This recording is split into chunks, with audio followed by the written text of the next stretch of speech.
Welcome back, folks. So, I want to share a bit about my experience buying an investment property in Puerto Rico. It's something that we did about 2 years ago now, and it's been a journey to say the least. So, if you're considering doing something similar, there are definitely some things that you'll want to know and get ahead of. Welcome again. I'm Mikey. I'm one half of Coupled Investments. So, Travis and I have been in real estate companies for over 10 years now, and we also invest on our own. We've invested in various markets in the US and now we invest in Puerto Rico too. So a few years ago, we purchased a multifamily property in San Juan. San Juan is the capital of Puerto Rico and has the highest tourism traffic on the island. We like multifamilies because these properties tend to be more efficient. And besides our first home in Philly, actually, we usually choose multifamilies for investments. We like them partly because they allow you to spread out your costs and create multiple income streams from a single property. And this all aligns with our usual investment goals. If you're looking for investment properties in Puerto Rico, there are plenty of multifamilies here, and it can be a practical choice, whether you're renting it out entirely or planning to live in one of the units and rent out the others. Now, here's something a lot of folks don't realize, and for some reason it surprises folks to know this. It's probably because a lot of people don't understand PR status. What you should know is that the financing options that you have in the States are actually also available in Puerto Rico too. Yeah, so the federal agencies like HUD, VA, and USDA, they all have jurisdiction in Puerto Rico. That means that FHA loans, VA loans, USDA loans, they're all available to you. Fannie Mae and Freddie Mac loans are usually used here too. So even if you're buying your first home, your second home, or an investment property, the rules under these programs apply here just like they do back in the States. And if you're not familiar with these loans, I'll break them down a little bit later, but these are great options for folks looking to get started either with a first or second home with lower down payments. All that said, there are some things that are very different down here, and I'd be lying if I said they weren't often frustrating. So, I mean, it is possible, and we've done it, and we like the properties that we've invested in here. But there are some things that you need to look out for before you buy property in PR, especially if you're drawn to those low-cost, cheap homes that you might see online. We haven't even gotten to the mistakes yet, but I'll share an example right now that's pretty relevant. A lot of people don't budget for things like a generator when they're looking at properties down here. Puerto Rico has some really incredible rural areas with lower cost properties, but in some of those areas and even in some of the metro areas, power can be inconsistent as they're working on a grid.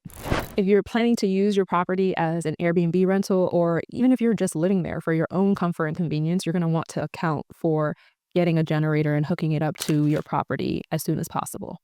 I'll say from our experience in managing our Airbnbs, guests are not happy when the power goes out during their stay. We actually planned to get a generator on our properties from day one, and we're finally getting one installed in a few weeks. Honestly, it's taken longer than we'd hoped, but it's really important for us to have. Actually, I probably should do a deeper dive on how to make your property more resilient when you're investing in places like the Caribbean. This is probably going to be relevant for tons of markets across the US.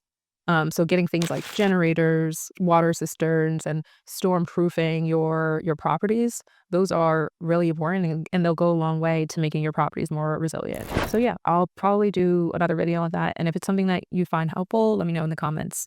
So with that said, let's get into how to buy a property in Puerto Rico and more importantly, mistakes you should avoid. Even if you're just getting started or maybe you've started scouting properties on the island already, we have a couple of lessons learned from our experience that I'll share here. And hopefully it'll save you some time, money, and help you avoid a couple of headaches along your way. I think one of the biggest mistakes that people make is not getting to know the areas that they want to invest in. And I mean, really getting to know them. Part of that means you should come down here and visit and tour the places that you think you'd be interested in living in or investing in. The areas across Puerto Rico are very, very different and very diverse. Each region, I'd say, has a pretty different feel.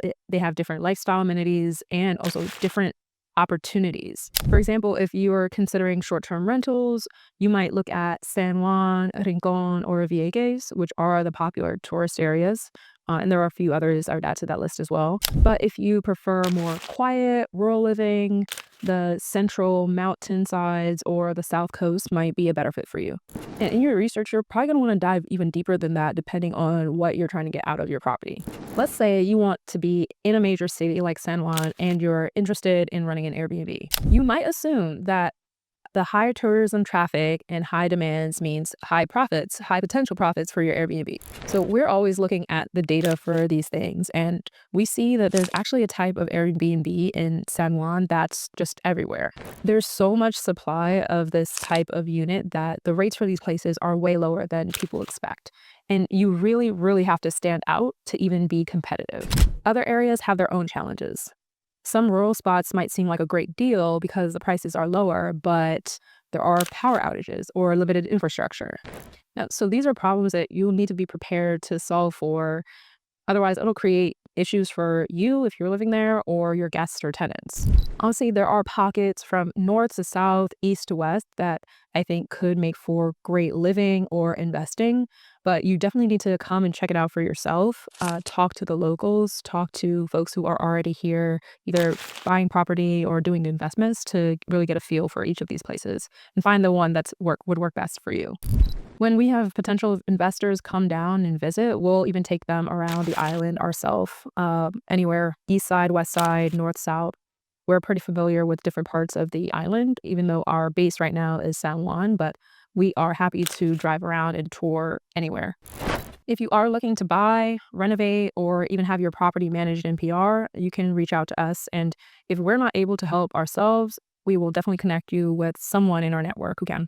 Another common mistake we'll see when people are trying to find properties is relying too much on the wrong sources. Most people who don't know any better will just go to Zillow. And Zillow does not have the majority of properties available for sale in Puerto Rico.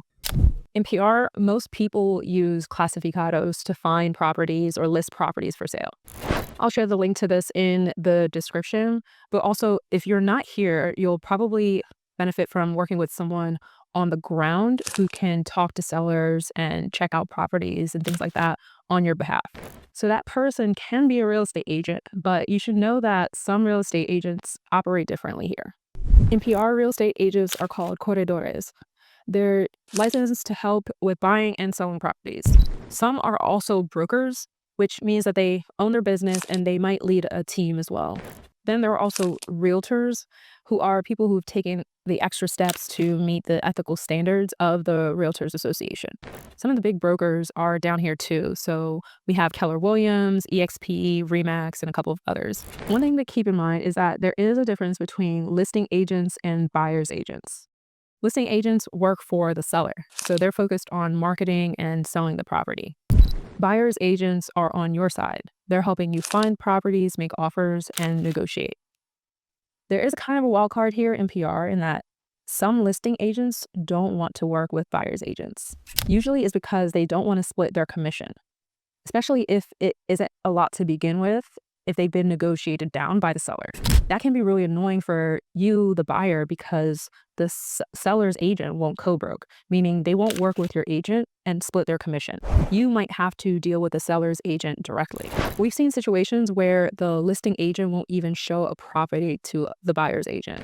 That's why it's important to work with an agent who understands this dynamic and won't let it get in the way of you getting the property that you want. So ask your agent up front if they're okay with you working directly with a seller's agent if needed, and you all can work out a side arrangement.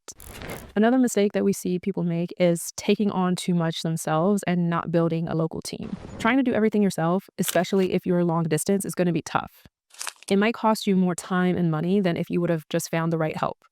Even when we've invested in our own properties or in other people's deals that are outside of where we live, we do our own research and we make sure that there's a good, strong local team in place. There are a couple of folks that you're going to want to engage if you're trying to buy a property in PR. You're going to want a real estate agent to find the right property, a lawyer to review your contracts and protect your interests, a local lender or mortgage broker if you're financing, and a project manager or property manager, especially if you are taking on renovations and things like that. I mean, we've seen people who invested in PR from a distance and even took on big renovation projects long distance. Since they couldn't be here full time, they'd fly down every couple of months to check in. And every time they arrived, they were surprised at how little had been done, how little progress had been made. So something that was supposed to take 8 months ended up dragging on for nearly 2 years. It's tough because those delays really hurt their bottom line. When you invest, your timeline matters a lot. It impacts your return on investment. The longer it takes for you to earn your money back and profit. If you're not planning to be here regularly, you absolutely need people on the ground, like a reliable contractor or project manager. You need people who will keep things moving and give you honest updates. Having a local team in place is one of the ways that you can avoid all of the time delays and make sure that your investment stays on track. We also see a lot of folks run into problems during the purchasing process because they misunderstand what it takes to buy a property in PR. I think that some people underestimate the differences in things like getting a mortgage in PR compared to the States. One of the good things is that, like I said, FHA, VA, and USDA loans are available to use here. You can use any of these programs that best fit your needs. So if you're a first-time home buyer or just looking for a lower down payment option, FHA's loans can be a good choice for you, and they are available in PR. As in the States, you only need as little as 3.5% down as long as you meet the credit and income requirements. So FHA can be a good way to get started, even in PR. If the property you're looking at needs some work, the FHA 203K loan might be a good fit. This lets you combine the purchase price and the cost of eligible repairs into one loan. This can be really helpful in PR, where you're going to usually come across older homes that need updates, that need some kind of repairs. Now, if you are a veteran or currently serving in the military, VA loans are also an option for you here. They're available in PR, and these loans, as they are in the States, do not require a down payment. There's no PMI, and you can get competitive interest rates. There are lots of veterans in PR, and if you're eligible, this is one of the best financing options out there.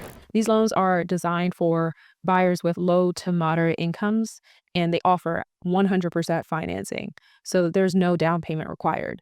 A lot of areas in PR qualify as rural under the USDA guidelines, so it's worth checking out if the property you're interested in is eligible and you yourself are eligible for this loan. Fannie and Freddie loans are also available in PR, and these are a good choice if you have a stronger credit score and can make a larger down payment. These conventional loans are great if you don't need to qualify for an FHA or VA loan. Now we get to getting under contract on a property and closing on a loan. We see people make the mistake of either skipping inspections and appraisals or not having contingencies in their contracts. We never sign a contract without adding contingencies to cover ourselves and our earnest money deposit. So when you're making an offer on a property, your option to purchase agreement needs to include some of these contingencies, especially in PR.